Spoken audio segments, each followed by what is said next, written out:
Hi guys! So in this video, pag-uusapan naman natin yung vitamin B12 deficiency. Pero bago tayo guys mag-proceed sa vitamin B12 deficiency, importante na malaman natin kung paano ba siya minametabolize, kung paano ba siya ina-absorb ng ating body. So, let's begin. So, in this video, discuss natin muna yung vitamin B12 absorption. Si vitamin B12 guys, yung other name niya is cobalamin. Yung abbreviation is CBL. So, si vitamin B12 guys, yung sources niya, pwede natin siya makuha from meat, red meat, dairy products, milks, and eggs. So, ito for example, yung meat na merong vitamin B12.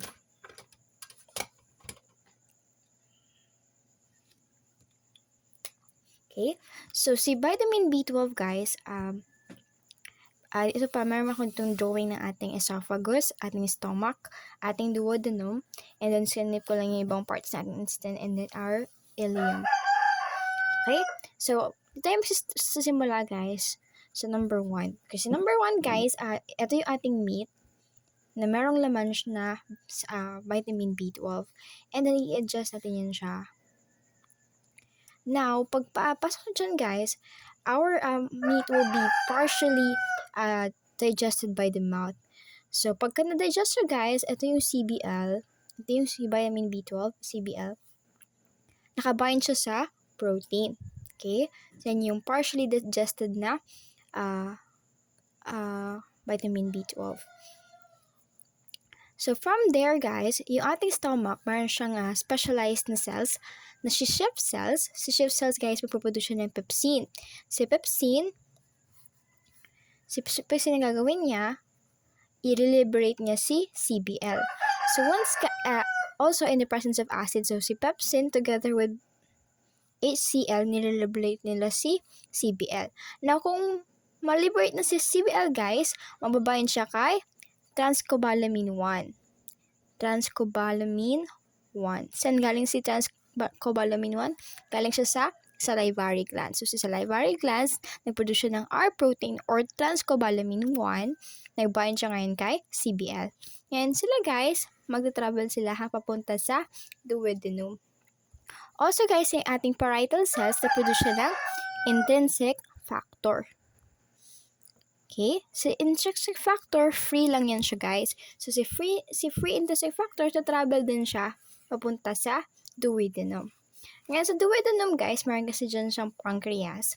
Now, may mga enzymatic or pancreatic juice na nire-release yung ating pancreas. And then, yung enzymes na yon, kinikleave niya or pinaghihiwalay niya si R protein from CBL. Ngayon, kapag malaya na si CBL, diba na-cleave niya na? Pag malaya na, magbabind ngayon si CBL kay intrinsic factor. So, si CBL plus intrinsic factor. Na-form yan sila sa duodenum. So, from the duodenum, mag-travel sila papunta sa ileum. Okay? Sa ileum, try natin siyang i-zoom. For example, ganito yung itsura niya. So, si intrinsic factor, magbabind siya sa intrinsic factor receptor. Kapag nag-bind na yan siya, guys, si ating vitamin B12 or cobalamin, ma-endocytose siya. Endocytosed. And then, pagkapasok niya sa loob, magbabind siya ngayon kay transcobalamin 2. So, mayroon siya ulit na transport protein, transcobalamin 2. Okay? So, yun. Ma-release na ngayon siya papunta sa ating portal circulation. So, 20% ng CBL nakabind kay transcobalamin 2, 20%. Yung another na 80%, makikita natin yung CBL plus R protein. Yung parehas ng kanina. So, yung 20 na to, ito yung metabolically active. So, yun yung ginagamit lang natin for metabolism. Okay? So, ito sila guys, sa CBL plus transcobalamin, mag-travel ngayon sila sa circulation papunta sa ating liver or di kaya sa ating blood cells. So, ngayon, tayo natin pumuntahan or sa loob ng liver. So, sa liver, yung tinatawag natin sa single na cell niya is hepatocyte. So, meron dun siyang receptor, si transcobalamin, then pagka-bind niya ngayon sa receptor, ma-endocytose si CBL. So, pwede siya dito ma-store for years. So, dito na to store si vitamin B12 sa liver.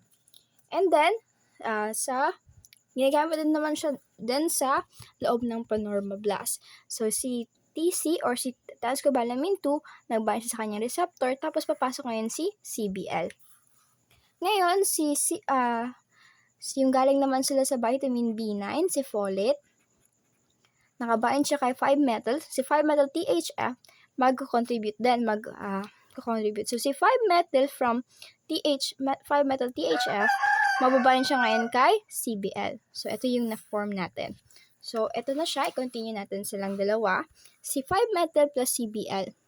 So, si 5-methyl, maghihiwalay silang dalawa. Si 5-methyl, gagamitin natin siya para mag-pair kay homocysteine to form methionine. Okay? And then, yung ating CBL naman, mag-bind siya with adenosine para ma-convert si methylmalonic acid,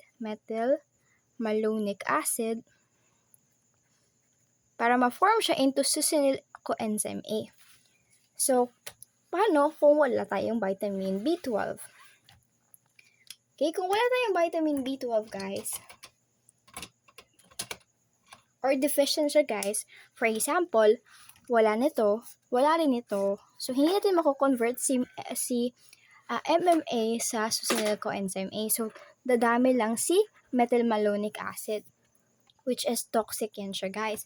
And also, kapag wala tayong CBL, guys, walang babainan si 5-methyl. So, wala tayong 5-methyl din, mag-dadami lang yung ating homocysteine. Hindi tayo makaka-form ng methionine. So, tatandaan, kapag vitamin B12 deficient, dumadami yung homocysteine at dumadami yung methylmalonic acid.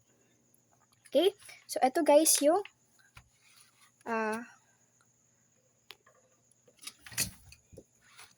consequence ng vitamin B12 deficiency. Cell division is impaired, increase yung homocysteine, and increase yung methylmalonic acid. Okay? So, let's try to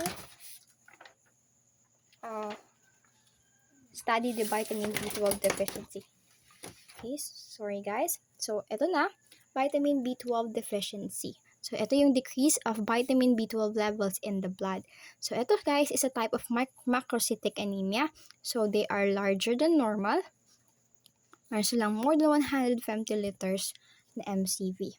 So, yung causes, probably decrease in intake. Kasi sa mga vegetarian, hindi sila kumakain ng mga red meat and dairy products. Or pwede ding decrease yung absorption. Yung una is yung pernicious anemia.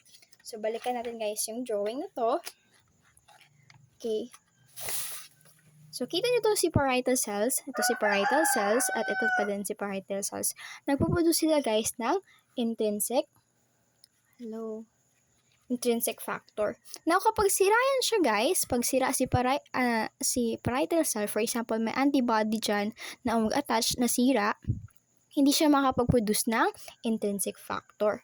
Another guys is pwede rin magkaroon siya ng antibody dito sa intrinsic factor. So, masisira rin si intrinsic factor. So, kung wala yan si parietal cell at walang intrinsic factor, hindi ma-absorb yung ating vitamin B12. So, magkakaroon tayo ng problema. So, sa pernicious anemia, maraming antibodies against the parietal cell. So, sira na si parietal cell, hindi na siya makapag-produce ng intrinsic factor.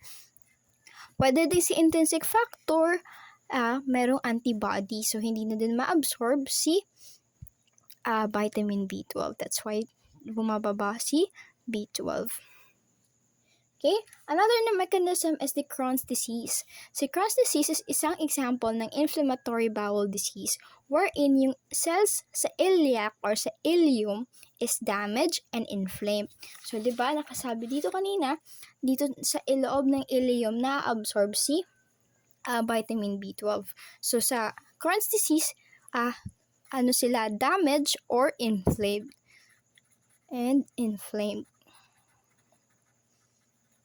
Okay? So, sila dito yung iliac cells. Also, guys, meron din pwede ding parasitic infection or si Dipolybutium latum or fish tapeworm. So, kinakain niya or inaagaw niya yung vitamin B12 na ini-intake natin. That's why it's lead to decrease in vitamin B12. And also, yung another is the blind loop syndrome, wherein there is a bacterial overgrowth. Okay? So, ito yung mga sintomas, guys, for vitamin B12 deficiency. Okay, first is anemia. So, alam naman natin na pag may anemia, pale yung pasyente, nakakaramdam ng fatigue, and shortness of breath. Also, may glossitis. Where yung glossitis, guys, yung tongue niya is, yung dila is, inflamed. Okay, so remember sa vitamin B12 kasi guys, walang nutrition na nagme-maintain ng cells dito. And cell division is impaired, so hindi din nare-replace yung nasisira na tongue cells. Also guys, yung another symptoms ng ating vitamin B12 guys is ischemic heart disease. Sa ischemic heart disease naman guys, diba during ating i-increase yung ating homocysteine. Kasi nga, hindi natin siya nako-convert into methionine. So, increase homocysteine, guys, gina-promote niya yung platelet clot. So, pinapataas niya yung clot. For example, ito yung ating blood vessel, nagkakaroon siya ng clot. So, yung daloy ng dugo nagsa-stop. That's why nagko-cause siya ng ischemic heart disease. Okay? Dahil yun sa homocysteine. Kasi nagpo-produce siya ng clot, so barado tuloy yung ugat. Okay? Another guys is your vitamin B12 causes impaired neurological dysfunction. Si vitamin B12 kasi guys, kinakailangan din siya for maintenance of neurons. So, sa neurons kasi natin guys, meron tayong, diba ito yung ating axon? Meron tayo dito ganyan. Ito yung myelin sheath. So, yung myelin sheath guys, mini-maintain din yan ng vitamin B12. So, kung deficient yan siya guys, masisira din yung ating mga nerve cells. So, makakaramdam tayo ng impaired neurological dysfunctions. Actually, makakaramdam din tayo ng personality changes or may presence ng personality changes. Okay? So, ano naman yung itsura niya inside the lab? Okay, so sa lab, guys, decrease yung RBC, decrease yung hemoglobin, decrease yung hematocrit, hence anemia. Decrease yung WBC count, and decrease yung platelet. So, lahat ng cell line, yung red blood cell line, yung white blood cell line, yung platelet cell line, lahat sila mababa. So, meron tayong presence ng pancytopenia. And also, presence ng oval macrocytes, increase yung MCV, so meron tayong macrocytosis. Makakita din tayo at times ng Cabot rings. Diba yung Cabot rings? It signifies na impaired yung cell division. Cell division is impaired. Kaya nag-deposit. So yung Cabot rings, yan yung mitotic spindle. Ito naman si Howell-Jolly. May problem din sa DNA synthesis. Kaya nag-build up lang dyan yung DNA. So DNA yan siya. And ito naman is hypersegmentation of neutrophils. Okay? Also sa lab, decrease yung vitamin B12. That's why vitamin B12 deficiency nga. Also, accumulate yung methylmalonic acid. So, kasi nga, kapag absent si CBL, hindi siya ma-convert into succinyl coenzyme A. Si homocysteine dumadami din. Nagko-promote siya ng platelet clot.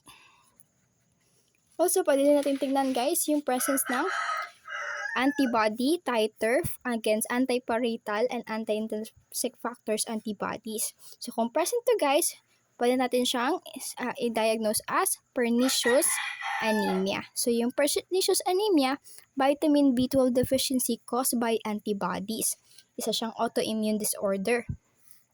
Pwede rin namang i-check natin kung may presence ba ng ova of dilatum para makorek natin yung parasitic infection. So, tanggalin lang natin yung causative agent And then, pwede nang makorek yung deficiency.